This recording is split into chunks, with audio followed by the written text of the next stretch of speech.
नचनिया के संपर्क में नचनिया के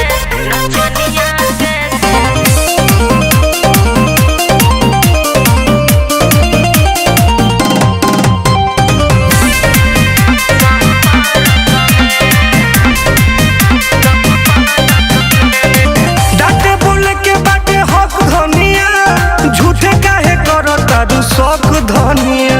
अरे तो का करी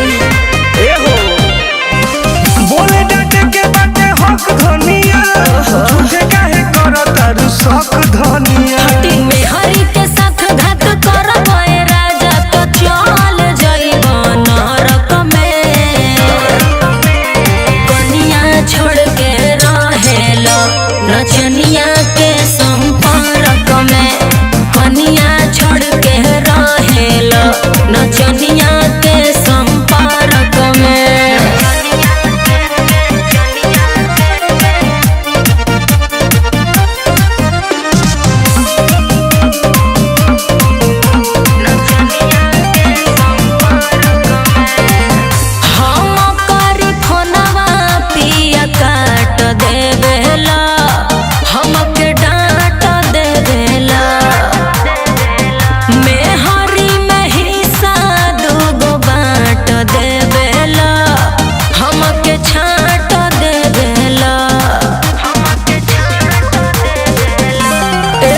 कई दिन से न लगे सुतावेलू, हनी छने छने मुहावा फुलावेलू। का कोनो दिक्कत बा? उहे बिया प्यारी कि हम बनी प्यारी, देखो तानी फरक में। कनिया छोड़ के रहेला नचनिया के संपर्क में, कनिया छोड़ के रहेला नचनिया के संपर्क में।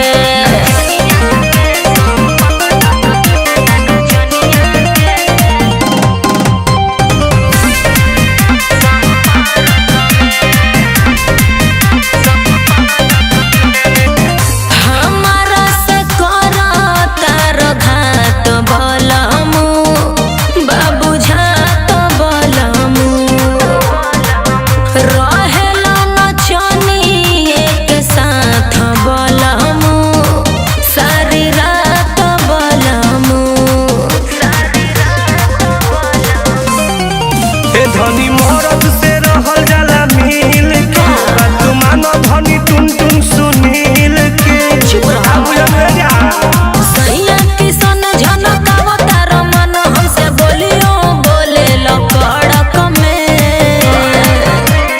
कनिया छोड़ के रहेल नचनिया के संपर्क में, कनिया छोड़ के रहेल नचनिया के संपर्क में। अरे का झूठो के टेंशन देता रू।